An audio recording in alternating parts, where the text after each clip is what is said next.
welcome folks to another episode of Who's Ghost Shanties, brought to you by Who's Ghost Stories and the Orb Buoys. I almost got tongue tied on that one there. I am Andrew Huzar from Huzar Reiki Readings. We've got our research expert Sean and our paranormal enthusiast and cryptid expert Professor Alex Wheaton. So another quick little shout out here before. Use the link in the description to go to spiritmagica.net. Order yourself some crystals. As you can see, we've got the crystal ball here.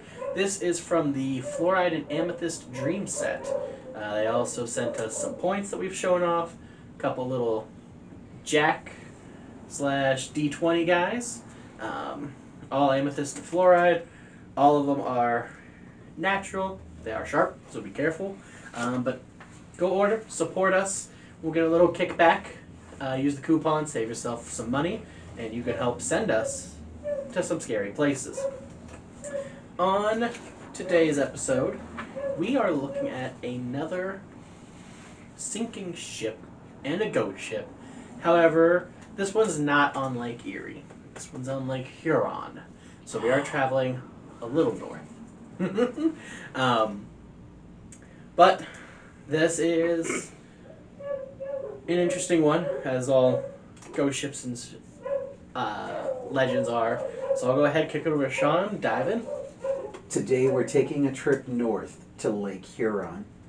This great lake has a surface area of 23,000 square miles and is home to more than 1,000 shipwrecks, including today's topic. The Erie Board of Trade was an 1800s era schooner that was mainly used for transporting coal around Lake Huron. Much of this ship's mundane history has been lost to time, except for its final voyage in 1883. The captain and crew of this ship were experienced sailors, but one fatal mistake led to the ship's mysterious disappearance.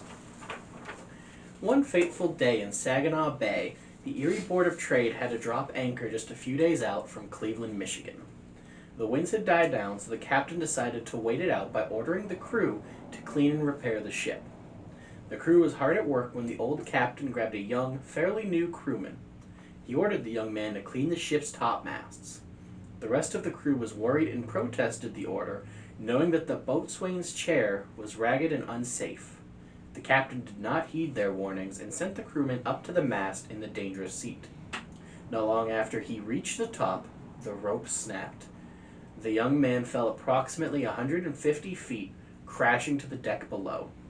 Legend says he remained alive just long enough to curse the Erie Board of Trade's captain. The crew's voyage didn't last much longer. It only took 3 days for them to reach port. However, during these 72 hours, the crew claimed to have been haunted by the ghost of the dead crewman. Appearing as an all-white specter, his body was twisted and broken. He would limp across the entire deck, repeating the curse from his dying breath until he'd reached the spot of his death. At that point, he would curse the captain one last time before disappearing. Once the ship made port, most of the crew had enough. Claiming the ghost to be a bad omen, most quit and joined other crews. The captain remained unfazed and stayed as the ship's captain. They took on a load of coal and headed back out onto Lake Huron. The ship was never seen or heard from again. Rumors swirling about the ship that was sunk by a ghost. Over the years, there have been many sightings of a dark, three-masted schooner out in Saginaw Bay. However, nobody has been able to get near it because it disappears just as quickly as it appears. Some believe that the crewman's curse has forced the captain's soul to remain captain of Lake Huron's Flying Dutchman. Others say the vengeful crewman holds the captain's soul hostage, forcing him to spend eternity reliving the ship's final moments. Whatever the truth may be, if you hang out along the shore of the scenic bay, then you just might catch a chilling glimpse of this ghost ship. Oh. Shivers and chills. Shivers me chills. What about your timbers? They were taken. They were used to make turn- canes. Connecting the universe even You more. started it, and I was like, Oh man, salvage my timbers. So, like, this one's very interesting because, like, the ship had an entirely normal history, nothing weird about it. up until that last voyage. Captain made a bad call by sending someone up in a chair that the whole crew knew Yeah. was bad. Yeah. And then, That's bad leadership. yeah. And when your whole crew's like, no, that chair's not good. Not I don't a good think the top idea." masts need clean today. Especially 3 days out from port, like 3 days later, you could have waited. But no. Captain sent him up, came crashing back down, and that was the end. Just a few days later, ship disappeared entirely. I love the comeuppance of 72 hours straight of Of this guy's just ghost grunting. saying "I told you so." Yep. That For is the straight most. 72 hours. That is the most petty thing ever, and I do love Just it. walking the whole length of the deck. Up till your point of death, where you curse the captain once more, and then do it all over again. For straight 72 hours. Like, yeah, I wouldn't go back on that ship. No. I wouldn't. I don't blame literally most of the entire crew. Just like, no. And I'm sure he didn't have ill feelings towards them because they're like, look, he's going to die. Yeah. They're like, don't do this. It'd be interesting to find out, like, how much of the crew actually stayed on. Because all, like, the stories and legends said most. But honestly, like, unless that captain's paying me well, I'm gone. Like, if I'm Yeah. seeing this ghost Well, for 3 days straight, Maybe it's a similar situation. The first mate's his brother. that could You be know. loyalty. It's hard to know the specifics of that, but yeah. And I want to know, because, like, I can't imagine the captain not replacing those lost crew members. But then on the other hand, he already made one really bad leadership decision. I could see him also trying to go back out with, like, a skeleton crew. I'm the captain. I got this ship. Yeah, like, just, alright, we're just sailing a day or two back up the lake. Like, Yeah. we have enough people to man this boat, and, like, that could be what sank it. Being unprepared for a storm with not a lot of men. An unexperienced crew even, like, not refilling it with worthy people. I think very much Pirates of the Caribbean too. We Yeah. don't need a good crew. We just need a crew. Any able-bodied person. I'd be interested to know, too, because, like, everything you learn or read about, like, ports where crews were for hire and stuff, I don't want to say, like, they were bad places or skeezy places, but, like, they had a lot of places where soldiers could hang out with each other. So, like, that story probably would have gotten around, too. Right. Like, I was just on this boat for 3 days. This ghost has been walking the whole ship, cursing it. I would not get on that boat if I were you. Right? And even if they didn't believe the story, they'd be like, nah, I don't want to fall 150 feet. Yeah.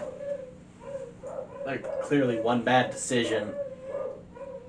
He's gonna make more. Yeah, you're going to make someone go back up and retie that rope. He didn't finish his job, so we need someone to go back up. And, like, all because, like, not a snow day, but, like, a repair day. Like, we got no wind today. Yeah, well, what are we going to do? I'm not gonna let you all sit around and be lazy, sleepy, drunk sailors. We're getting to work. Get up there. And, like, I know, like, rank outweighs everything, so he kind of had no choice unless he mutiny. Yeah. But, like, if you're the captain, like, your entire crew is telling you, this is not safe. We've all been in that chair. It's gonna snap soon. You gotta listen to him. And the fact he didn't, he got cursed for 3 days. He warned everybody on that ship. We joked about Final Destination on Marquette and Bessemer. This ghost was giving everyone a heads up. Mm-hmm. Hey, last call for alcohol. Like, You might want to get off this boat. And it sounds like a lot of the crew did. yeah. So I've just been looking up in general about schooners because I was wondering about roughly how big it was, and so it's about what I expected as far as like some regular size schooners. It's an average ship size. Because, well, yeah, it was shipping coal. At the same time, we have to consider what size the ship was. And so, thinking about skeleton crew, because I definitely want to know about the the crew of the very last voyage. Like, how many of them were from the first crew that said, no, we had enough? How many were new? Like, I'm interested. How many were lost going up trying to fix that chair? Like, Yeah. Yeah, I don't know. It's really interesting because, like we said, like they would talk to other crews and stuff. But like, if you were on that crew and you didn't witness the ghost, and you just got people talking about it, like you have to make the decision of like, does this give you the heebie-jeebies or is this just nonsense? Someone was just up too late, moon hit whatever, and they end up staying on the crew as well. Yeah, I definitely. One of those, it's your only way home. Yeah. You know? With this, you're contracted, like you're staying. Your port's the returning port. And you're not making it back to that port. So, like, it's crazy, too, that with this one, like, with most of the things, there was a reason for the sinking, or an estimated reason for the sinking. The ship got stuck in the swamp. Market and Bessemer didn't have a stern gate. This one, there's nothing I could find was even, like, calculating as to what other happened. than an incompetent captain. Yeah, like, it was just, captain was cursed, ghost sunk the ship. Like, every article I said, like, even, like, it'd be, like, 5 creepiest ghosts on the Great Lakes, and it'd be, like, the ship sunk by a ghost. Because, like, there was no tales of a storm, but you got an incompetent captain. You've got possibly a skeleton crew, ghost crew, for lack of a better term. And a literal ghost crewman. Yeah, and like Alex said, like a schooner, typical size schooner, it wouldn't, if you don't have the full crew or a good captain or the weather's not good, it wouldn't take much to capsize and sink that boat. Yeah. And if Lake Huron's this big, Alex, how many square miles is Lake Erie? Can you find that? I do know that Lake Huron's deeper than Erie, too. I'll say, yeah, I knew that it was deeper. Square miles of Lake Erie. 9,940 square miles. Okay. And Lake Huron is 23,000 square miles. Okay. So, it's more than double the 2.5 size times. of Lake Erie. So, that's substantially larger. Yeah, that sounds like... Yeah. Yeah. And we've established deeper as well. So, I mean, this boat running into a bad storm with a bad crew and captain, it would definitely just disappear. Like, there is a good chance. And like we said, there was over 10 times as many, shipwrecks. Reported shipwrecks. So... Any debris that comes to land, you have no idea what ship it's from. Right. If any debris came back from this one, deeper, larger, you've got planks of wood just floating. And I think Huron, too, it's the lake with the most islands as well in there. I know it has a lot, and I think it might be the one with the most actual islands in there. So, I mean, ship could have just hit an island. Right. This captain's not the best. He could miss an island. And as we said, we see how well we are looking for boats in Lake Erie. Yeah, this is true. If you got one that's deeper and more than twice the size of Lake Erie, you're not going to find... And with this one, too, with so many shipwrecks out there, with how big it is, and this one didn't have a payload, really, I could see not many people trying to hunt down the Erie Board of Trade. Well, and, if this captain just literally killed a guy with a bad command, who's going to really be looking for him? So I definitely understand how this boat gets lost. 100%. That captain did something that finagled the rest of the ship. Well, and as you said when you were doing your research, of this one that, there's also the Chicago Board of Trade that sunk in Lake Erie. Mm-hmm. Yeah. So Erie Board of Trade sunk in Lake Huron. Chicago Board of Trade sunk in Lake Erie, and those two ships get lumped together in a lot of legends and tales. But they have very, very different stories. Yeah. The Chicago Board of Trade actually went down because of a storm, and what's interesting with that one is they have found exactly where the fragments of that ship are.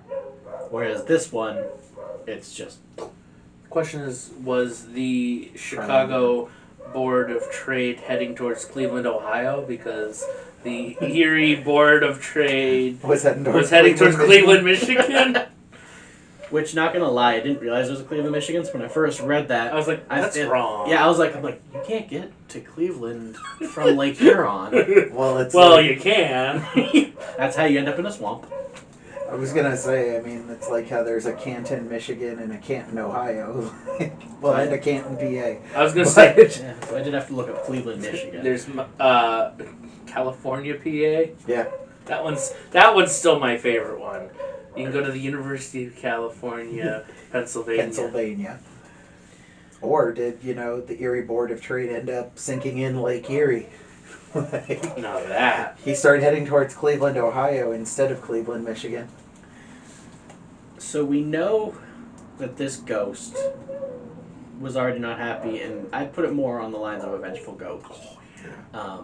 Especially spending those 72 hours, like you said, literally saying I told you so and warning the crew, this isn't going to go well for you. Yeah. I'm spending 3 more days cursing him.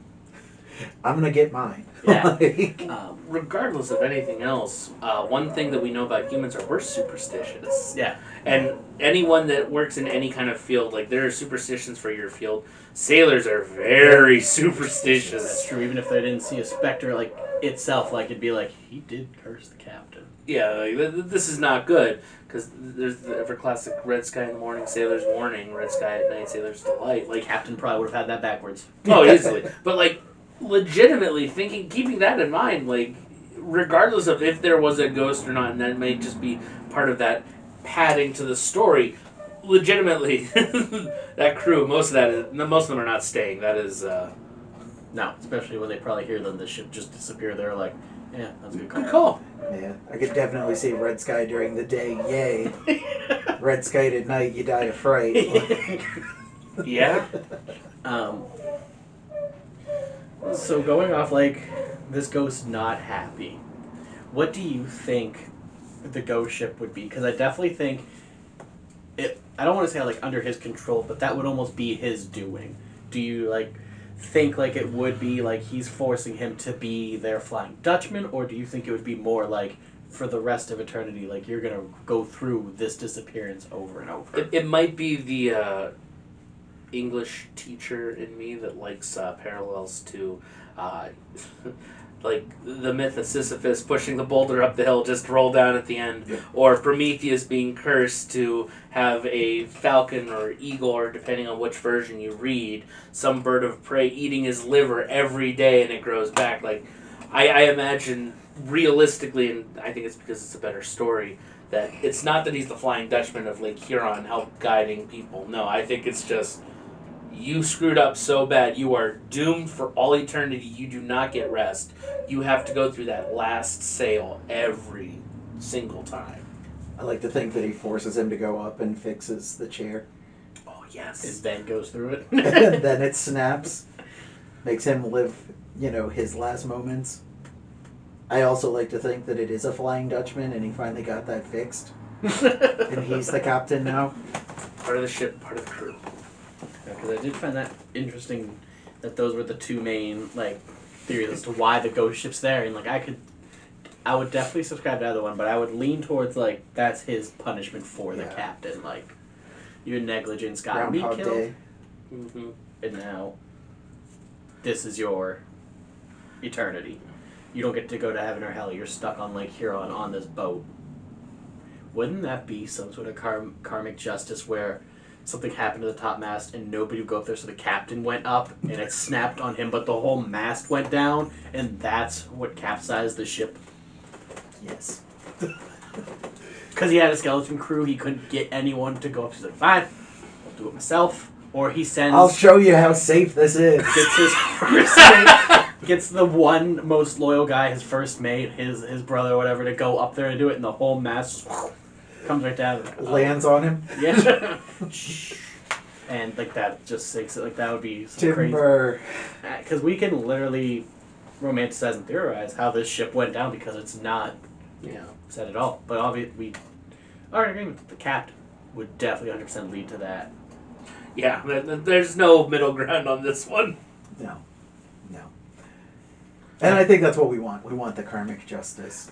I'll say, yeah, a lot of people and a lot of religions believe in a balance, that there's, for every bad there's equal good. So yeah, I'd be more apt to say that I think that's what we want.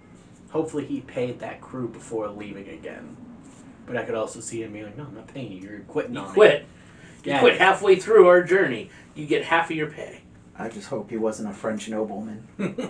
I mean...